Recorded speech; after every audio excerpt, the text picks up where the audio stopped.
Will the 2015 National Senior Certificate candidates benefit from the 0% fee increase for 2016? What is behind the ever-increasing number of matric students? Are there enough measures in place to ensure that group copying does not happen again?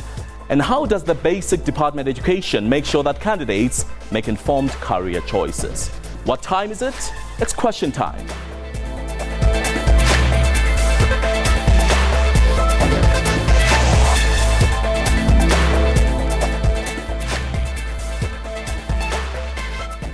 It's a very well good evening to you. Welcome to Question Time. My name is Sipiwe Nzaumbi, once again standing in for Mpotsedu. Now, the Department of Basic Education has described this year's National Senior Certificate examinations as the largest under the current democratic dispensation, with over 800,000 candidates. The exams are under close scrutiny following last year's incidents of group copying.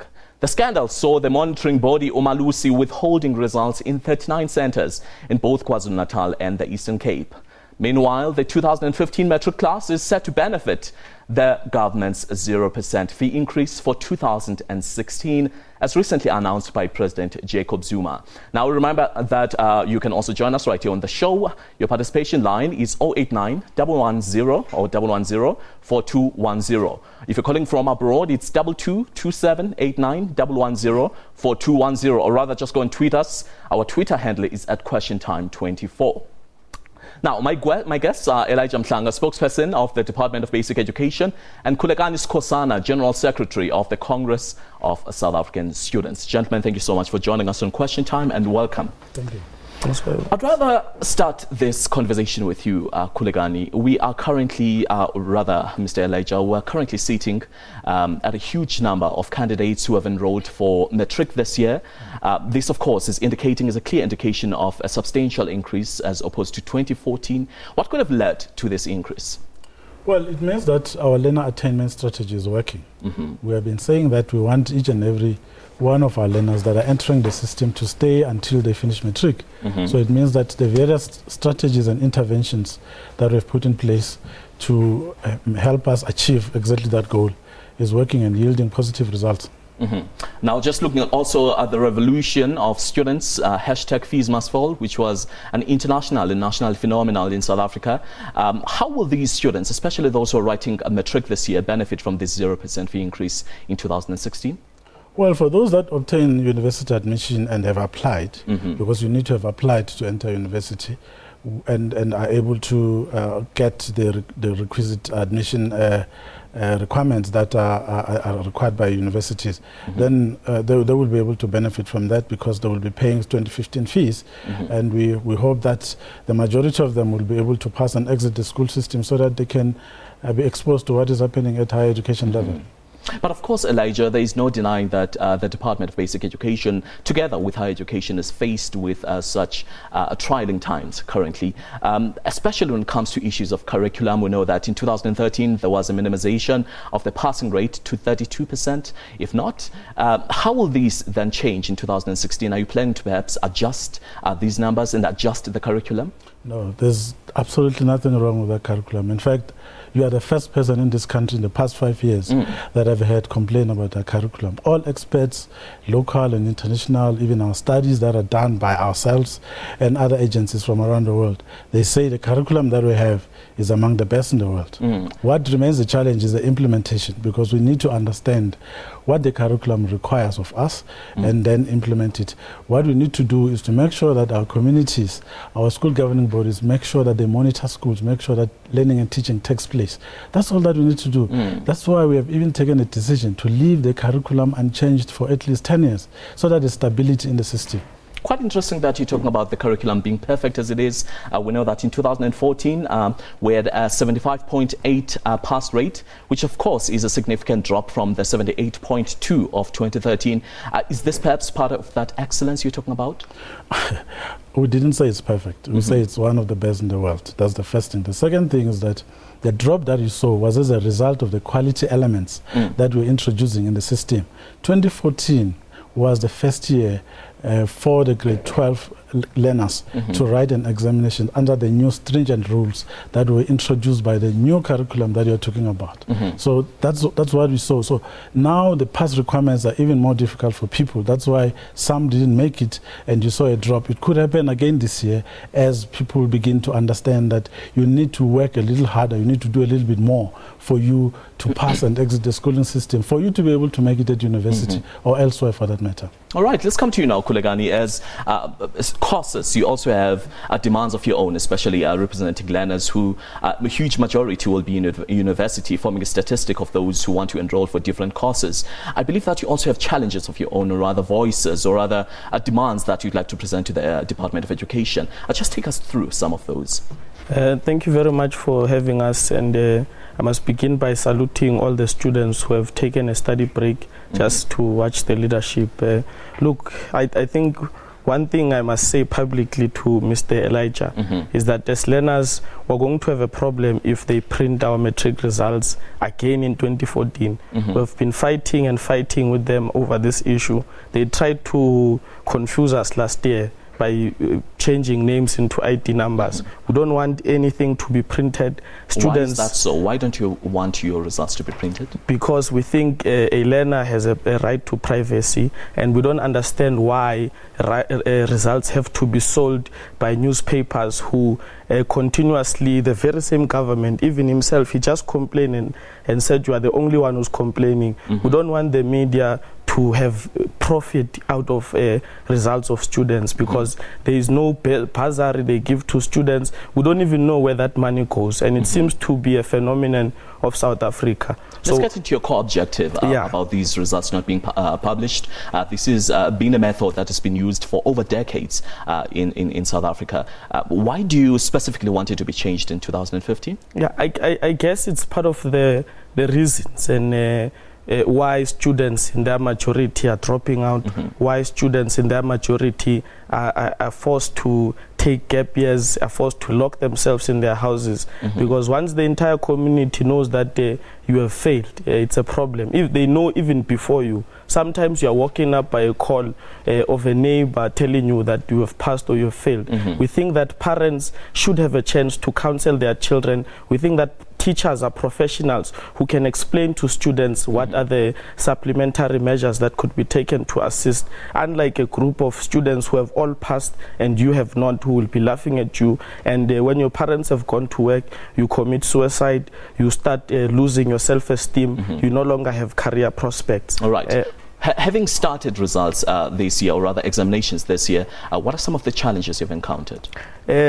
Yesterday, I got a call from a student who broke her leg, and she was crying over the phone, for an example, that she doesn't know whether she will be allowed to write in the morning. The department does not go thoroughly to explain the rules and procedure and ways to follow should a student have a problem, whether they've misplaced their ID.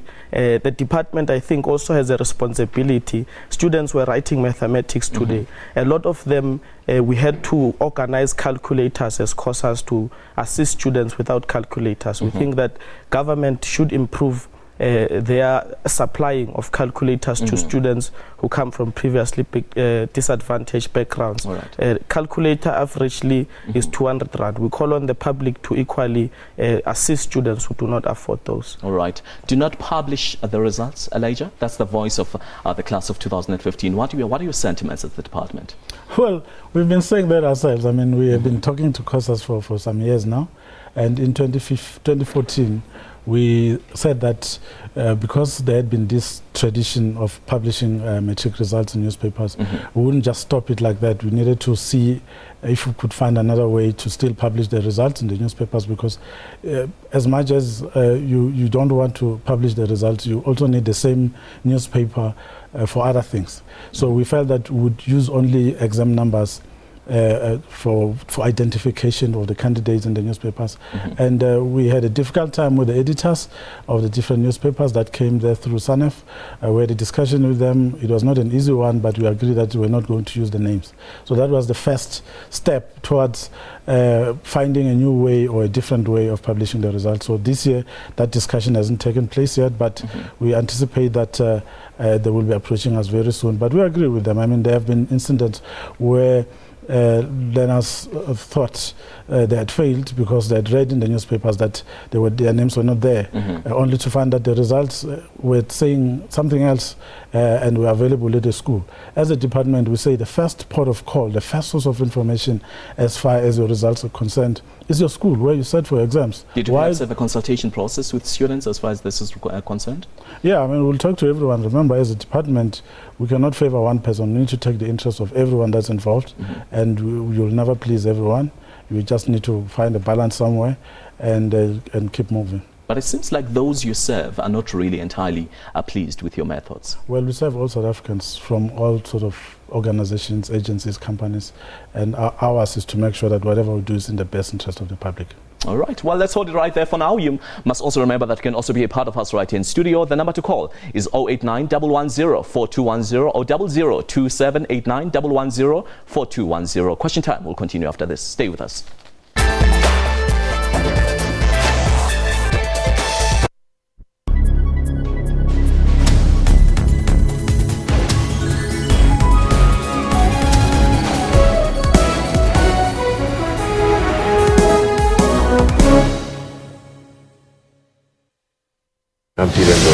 And I'm Prabhakshini Chetty Miller, SAB Miller, and House of Bush in Bev. It's something that I need to learn to say more often. Will together produce around a third of the world's beer. It is a mouthful. Have you ever considered skin bleaching? Nigeria tops the list of African countries with 77% of its women bleaching their skin. Now I can see that it is not good because it affects my face and some of my body parts. Thousands of Arab Israelis and Palestinians participated in a big rally. Flight MH17 was shot down by a Russian-made missile. How those chips may fall is a prediction best left to the currency of time. That's Primetime News, Africa Journal, and your world on SABC News.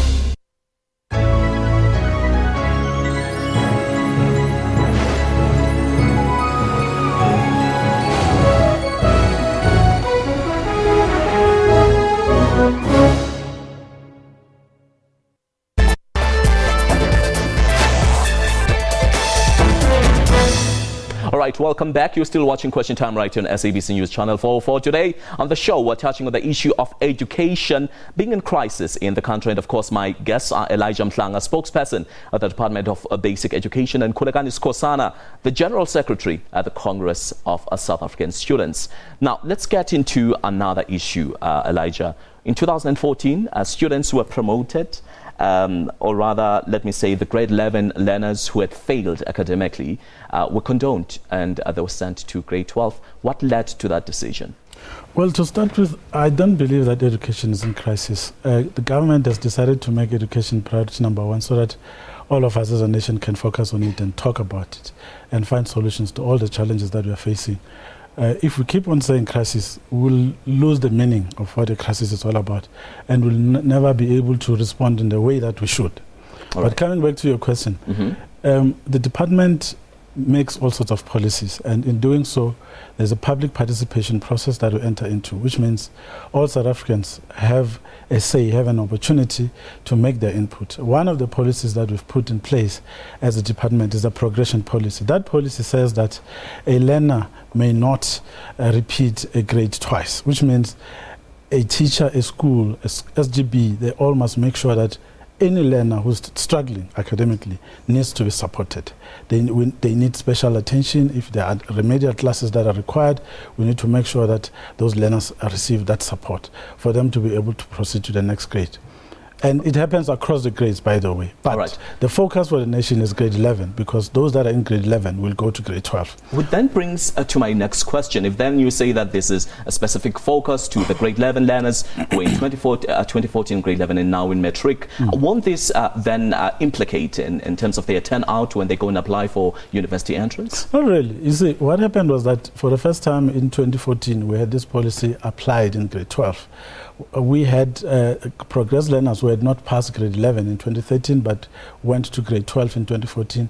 Others, they wrote the examinations, others failed, others passed. In fact, others obtained distinctions in grade 12, although they had not passed grade 11, which means once a learner knows that they're under pressure, they're a progress learner, because we record their names, we know who they are, we track their performance. And once they know that they're under pressure, everyone is looking at them. They improve their performance and they passed, which means those that were able to pass grade 12 and able to get admission to university were actually beneficiaries of the policy, and those that didn't pass have now had an opportunity to write supplementary exams or even repeat. So we are not throwing anyone away. All that we are doing is to make sure that each and every person who enters our schooling system should finish Matric with a pass at grade 12. That's all that we're doing. So even now we have 85,000 of them who didn't pass grade 11 are in grade 12 this year. We are supporting them. They've been in camps throughout the year. Some will pass, some will not pass. We're not gifted the same. There's still a huge question, though, around your pass rate, which was minimized in 2013. Aren't you concerned that this perhaps will have huge implications in the future? No, we're not worried about the rate. We are worried about the quality of the pass that each individual will obtain. It's not about numbers. It's not a game of numbers. But the general notion has been that it's quantity over quality. That's exactly what we're changing. We have even said that even our reporting, when you look at it this time, we're not talking about the pass rate, because the pass rate doesn't tell the full story. We are looking at each individual person, whether they are good enough to pass, progress, and move on to the next level in life. All right. Well, let's go and hear from Rajina, who's calling us on the show. Rajina, welcome to Question Time. Good evening. How are you? I'm well, thank you. How are you? I'm well, thank you. Yes, your My question, name is please. Regina Berry. I'm phoning from Seshangova. Yes, I wanted to say that, yes, Department of Education is in crisis now. Like what I want to support that Kulelani Skosana, that guy of SASCO. That guy, she's very intelligent, because what she's saying now, she said that the government must make a point that what they must do, they must try to help all those people. The math students were writing, and some of them they don't have a calculator. And what I don't like with the Department of Education, what is doing, and this thing of just with the results, with the Matric results, by putting them to the newspaper. Yes, that guy of SASCO is telling the truth. The papers like Pretoria is what it's what they are going to benefit from the government. You know, what I like that. Please, Department of Education, like what policy do they take? The thing which I'm not happy about it. If I've got a daughter, if you've got a child, and she failed Matric, the government we voted, it doesn't allow the child to go back to school to repeat that thing. That is why our children at the end of the day, they end up drinking liquor and yaupa everything. All right, thank you so much, Regina. That was Regina who's calling us from Pretoria. And of course, she still has issues with some of the sentiments you've made earlier on, Elijah. Now, let's get into your courses. Don't you think that perhaps this will implicate your future? The fact that you were first granted 30% and now you're being told that if you are over 18 or perhaps you're 18, you can be moved to grade 12 despite your academic performance? Yeah, look, first of all, we're happy they're implementing our resolutions, because these things, some of them, they are forcefully made by us learners to implement them. In the 80s, during apartheid, COSAS used to have a slogan that says, each one, teach one, pass all.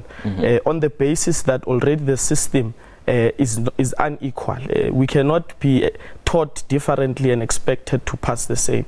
We're saying that students who are visibly incapable must be assisted to get their matric certificate. When you talk about assistance, what exactly are you saying? We're saying that when necessary and a situation is identified that this is a needy child who cannot progress because of challenges at home, the department must take into cognizance that they must assist that learner at home and at school. These days, you cannot be even a garden boy in in South Africa without a matric certificate. If you don't have a matric certificate, it means you must just go and wait for people to pick you up with pickup trucks to go and pile bricks in somebody's house. So we're saying that they are correct to promote students who need to be assisted, because if we don't do that, then we're creating people who will be smashing our windows at robots. We're creating people who will be doing house breakings, because we know very well, even Mandela told us that you only need education to progress in this country, and we appreciate that they're making it possible. Though we must also highlight that in South Africa, there are more creches than there are primary schools. There are more primary schools than there are high schools. And unfortunately, there are less high schools than there are universities. So the system on its own is already creating in fact, it's flushing out students into the streets. That is but there's a huge concern. There's a huge concern about the quality of education that you're receiving. If you're going to pass with 32%, and that would be a standard exit point to university, that then complicates, or rather your understanding. It then disqualifies your ability to understand some basic measures in education. Don't you think so, perhaps? Look, having had read and having had seen victims of Bantu education, look, I applaud the Department of Education for the strides they've made since 1994 to improve the quality of education. A lot of students in South Africa are performing better than counterparts in a lot of African countries where education is not even an opportunity. There are countries in Africa where you go to school just to read and write. You cannot have career prospects. In South Africa, there are possibilities, there are opportunities. We're just saying that we need to mold the system to favor the previously disadvantaged. We're saying that we want to have schools like in cities, just like here in Auckland Park. There are very nice schools here. When I compare them to where I come from, where there is no security, where sometimes there's no water, there's no electricity at a point, and there are mud schools even now. That is why we have a problem with this person of the Vice Chancellor, who says that he cannot, he could not scrap fees because the quality of the education offered there would be a problem. The South African government has been able to produce engineers who study with candles inside a shack. They've been able to produce artisans who come from mud schools. We're saying that the quality is coming all right. It's just that the intake and the availability of space is not there. But research has shown that South Africa is slacking behind as compared to other African countries when it comes to the quality of education. Are you disputing that perhaps as causes? I'm disputing that. Why are people from other African countries running to South Africa then? Even in the fees must fall, you saw a lot of foreign students were protesting there. Why are they not protesting in their countries? They know that opportunities are here in South Africa. They know that qualifications are here in South Africa. And we're happy because President Jacob Zuma, Thabo Mbeki and Nelson Mandela have made that possible. All right, let's hold it right there for now. Let's go to Marule, who's calling us from Northwest, I believe. Marule, welcome to the show. Yes, how are you? I'm good, thank you.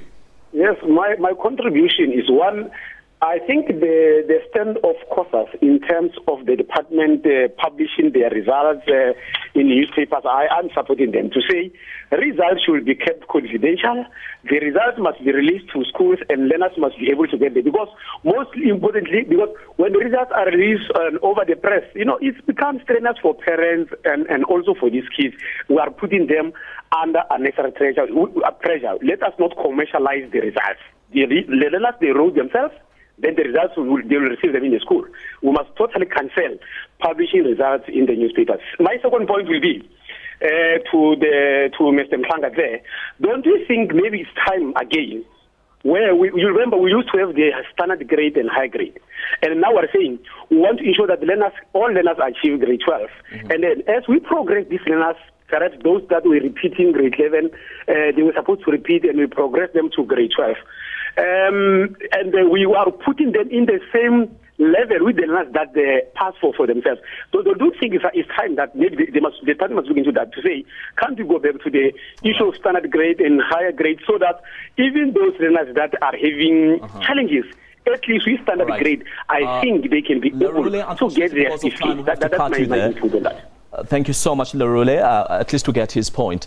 It goes back to the issue of group coping, which I made mention to earlier on. What are you doing as the department to ensure that you at least improve the courses? Made mention of the fact that the facilities are not up to standard. You're expecting learners who are in urban areas and in remote areas of the eastern of South Africa to compare or to compete rather fairly with those who have got better facilities. What are you doing as the department? Well, this country is unequal. It's not just about schooling. It doesn't matter where you look at or what aspect of life in South Africa you look at.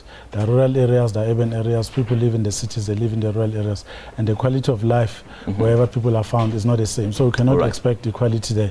That's a historical issue that we need to deal with. But in terms of group coping, we're investigating. Other learners have confessed, and we have given them an opportunity to write the exams again this year.